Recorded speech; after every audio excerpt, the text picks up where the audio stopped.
6.5 kilometres. That is the measurement in the encyclopedias, the tourist guides, the general histories. 6.5 kilometres of wall, running across the western edge of Constantinople from the Golden Horn to the Sea of Marmara. Built in the 5th century under the Emperor Theodosius II. Standing essentially intact for 1,000 years. The figure is accurate. It measures the inner land wall. One wall, of 3, on one side of a structure that enclosed an entire peninsula, controlled the terminus of the Roman road network, stored 1 million cubic meters of water against the possibility of siege, and was sustained by a bureaucratic apparatus whose institutional memory stretched back to the 1st century AD. 6.5 kilometres is where the measurement starts. Chapter 1. The system. The inner land wall was not the wall. It was the third wall, behind a moat, behind an outer wall. The complete land-facing defensive system of Constantinople measured 70 metres from the outer lip of the moat to the back face of the inner wall. A column of soldiers marching in formation would cross that distance in under a minute. Attackers crossing it under fire on foot against defenders on elevated positions did not cross it at all. The moat came first, 20 metres wide, 7 to 10 metres deep. The sources do not agree on the precise figure. Floodable from pipes fed by the city's water system, the water retained by a series of dams built into the moat bed. An army that reached the far bank had crossed open ground under observation the entire way. Behind the moat stood the outer wall, 8 to 9 metres high, 2 metres thick, not a barrier in itself, a fighting platform. Behind that, a terrace. Then the inner wall, 5 metres thick, 11 to 14 metres high, its face rising above the outer wall's parapet by the height of a 3-storey building. An attacker who took the outer wall was standing at the base of a structure taller than anything he had just climbed. That was one side of the city. The land wall complex, including the Blachernai extensions running from Tekfur Palace to the Golden Horn, measured 7.2 kilometres in total. The Marmara sea wall ran along the southern edge. The Golden Horn wall closed the northern side. The full defensive circuit of Constantinople, all walls, all sides, ran approximately 19 kilometres. The opening number described 5.7 kilometres of one component of one side of that circuit. The complete object was a 19-kilometre closed perimeter with a 70-metre killing zone on its most threatened face. Those are not the same thing. Chapter 2. The towers. The wall fired back, set into the inner wall at intervals of approximately 53 to 75 metres. The sources give a range and the terrain varied. Stood 96 towers, confirmed across multiple independent sources. Each tower rose 18 to 20 metres above ground level, 6 metres above the wall walkway, with unobstructed sightlines across the moat, across the killing ground, and across the approach beyond it. Each tower was divided internally into 2 chambers. The lower chamber opened through the main wall into the city and was used for storage. The upper chamber opened onto the wall's walkway, and had windows cut for observation and for firing projectiles. The documented capacity of each tower, 3 artillery machines, 96 towers, 3 artillery positions per tower, 288 potential firing positions on the inner wall alone. The outer wall carried a second tower line. The outer wall towers stood 12 to 14 metres high and were set in alternating position with the towers of the inner wall, offset deliberately, so that fire from the inner wall towers was never blocked by the outer wall towers in front of them. The combined figure for both tower lines across the land walls is approximately 192. The outer wall figure varies between 82 and 96 across sources. The combined total is an estimate, not a confirmed count. The placement produced a specific military result. No point along the land wall approach fell outside the overlapping fire of at least 2 tower positions. The outer wall's towers did not duplicate the inner wall's coverage. They filled the gaps between it. The system did not have dead ground.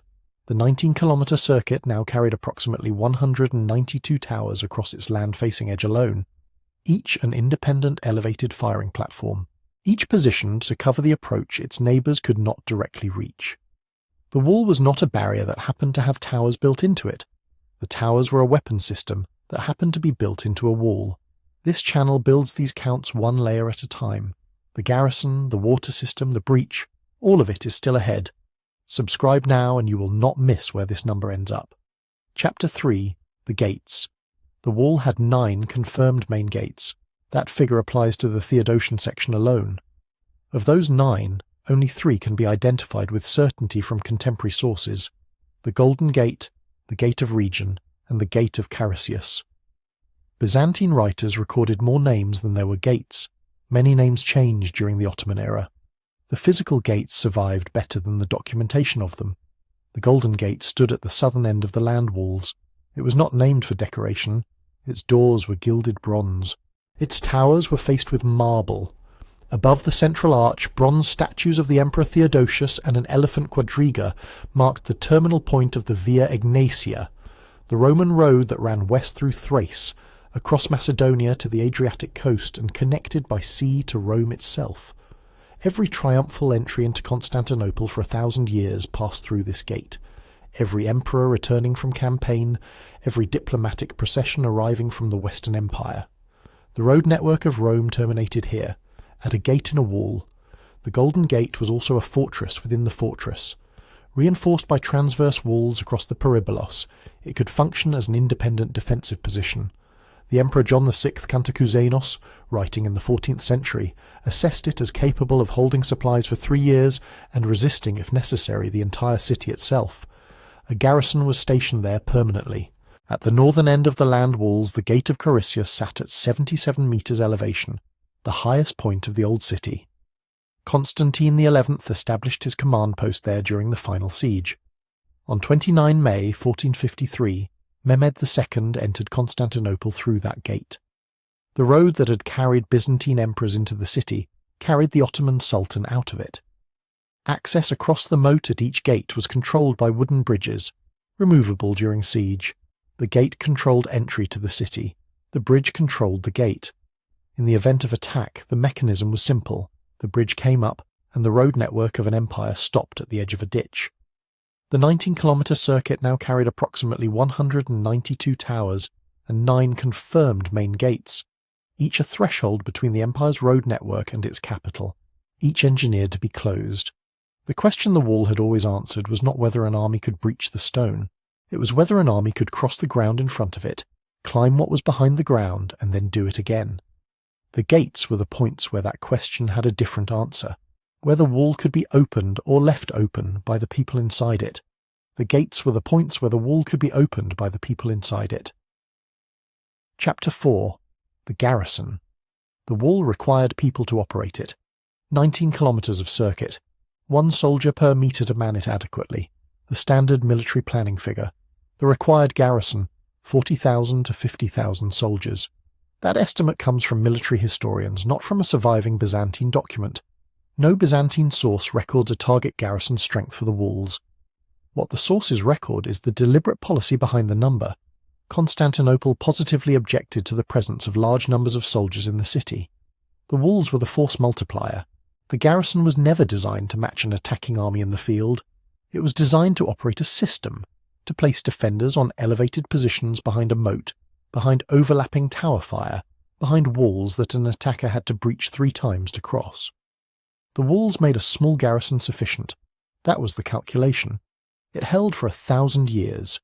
2 units of the imperial tagmata were permanently assigned to the walls, the numera and the walls, the tichiste. Their precise strength is not attested in surviving sources. What is attested is that they existed as permanent formations, that wall defence was their designated function, and that by the 15th century the financial and institutional apparatus that had sustained them had been contracting for 2 centuries. On 6 April 1453, the Ottoman army established its positions outside the land walls. George Francis was the chancellor of the last Byzantine emperor. He conducted a personal count of the available defenders. His figure, 4,773 Greeks, 200 foreigners, a further approximately 3,000 volunteer foreigners, Genoese, Venetians, men who came across from Galata, total under 8,000 men. Francis recorded his own reaction to the count. He noted that he kept the figure from the emperor for some time, judging that Constantine XI should not know how few men stood between Constantinople and the Ottoman force outside its walls. The Ottoman army numbered approximately 80,000 soldiers. The ratio of attackers to defenders was roughly 10 to 1. The system designed for 40,000 to 50,000 was being operated by under 8,000. 19 kilometres of circuit, under 8,000 men. The arithmetic of that gap is not complicated. One defender for every 2.4 metres of wall against a force that could concentrate at any point it chose. The wall had not changed. The institution capable of filling it had. Francis counted 4,773 Greeks, and kept the number from the emperor. The wall was designed for 10 times that. Whether the city was already lost before the first Ottoman cannon fired is a question historians have not settled. If you have a view on it, the comments are the right place for it. Chapter 5. The Infrastructure. The wall had been standing for 1,000 years before 1453. That fact requires an explanation the stone does not provide. Walls do not maintain themselves. The Theodosian system survived 10 centuries of earthquakes, sieges, and the ordinary deterioration of mortared limestone because an institutional apparatus existed whose sole function was to ensure that it did. When that apparatus failed, the wall followed, not immediately, not visibly. But the failure of the institution preceded the failure of the stone by approximately 250 years. The water system came first. The aqueduct of Valens carried water from springs east of the city, through covered channels 1 metre wide and 1.6 metres high. Passages a person could crouch inside. Across 268 kilometres of conduit completed by 373 AD. A second phase in the 5th century added 451 kilometres. The full system reached 719 kilometres in total, the longest water supply network of the ancient world. Once inside the city, the water fed 3 open reservoirs and over 200 cisterns. The Basilica cistern alone, built in 532 AD, covered 9,800 square metres and held 80,000 cubic metres. The combined capacity of the city's cistern system exceeded 1 million cubic metres. In 626 AD, an Avar siege cut the aqueduct. The city survived on cistern storage. The aqueduct was not restored for 139 years. The cisterns held. The maintenance system ran parallel. Responsibility for the walls rested with a permanent imperial official, the Count of the Walls, the Constantinople. The water system had its own parallel officer, the logothete of the waters, an office whose institutional lineage ran in unbroken descent from the Roman official responsible for aqueducts described by Frontinus in the 1st century AD. The same administrative function, continuously occupied across 10 centuries. What those offices looked like under operational pressure is documented once, precisely. On 6 November 447, an earthquake destroyed large sections of the Theodosian Walls, including 57 towers. Attila the Hun was already in the Balkans. The Emperor Theodosius II ordered his praetorian prefect Constantine to supervise the reconstruction. The city's chariot racing factions, the Blues and the Greens, were formally assigned sections of destroyed wall and instructed to recruit their supporters for the work. 16,000 workers, 57 collapsed towers plus extensive wall sections. The result was not a restoration. An outer wall and a moat were added to the original single-curtain system. The work was completed in 60 days. The triumph was recorded in 3 inscriptions found in place on the wall. One survives in full. In less than 2 months, the successor of Constantine erected the triumphant work of these strong walls. Pallas could hardly have built such a strong bulwark so quickly. The institutional response to subsequent damage followed the same pattern. An earthquake in 740 required repairs funded by an emergency tax levy of 8.5% raised across the entire empire, the only surviving figure that connects wall maintenance directly to imperial revenue. Repair campaigns are documented by inscription under Anastasius, under Leo III, under Manuel I Komnenos. Each campaign recorded in stone on the structure it repaired. In 1204, the Fourth Crusade took Constantinople. The Latin occupation that followed broke the administrative continuity that had sustained the walls since the 5th century. The Palaeologan dynasty restored Byzantine rule in 1261. It did not restore the financial base or the institutional apparatus the Latin occupation had dismantled. The Count of the Walls remained an office. The capacity behind it contracted and did not recover. The stones remained. The memory that had kept them standing did not fully return. The full system now, 19 kilometres of circuit, 70 metres deep at its land-facing edge, approximately 192 towers, 9 confirmed main gates, requiring an estimated 40,000 to 50,000 soldiers to operate, sustained by 719 kilometres of aqueduct and over 1 million cubic metres of water storage, maintained by a permanent imperial bureaucracy whose institutional memory stretched back to the 1st century AD. That is what existed. What existed in 1453 was the stone remainder of it.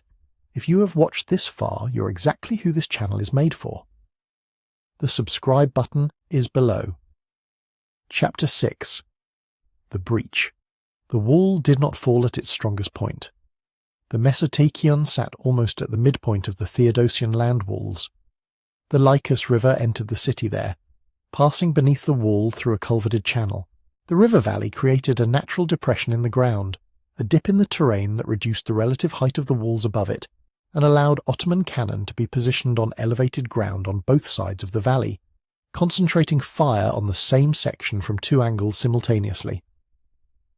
The Mesoteichion was the lowest point in the defensive circuit.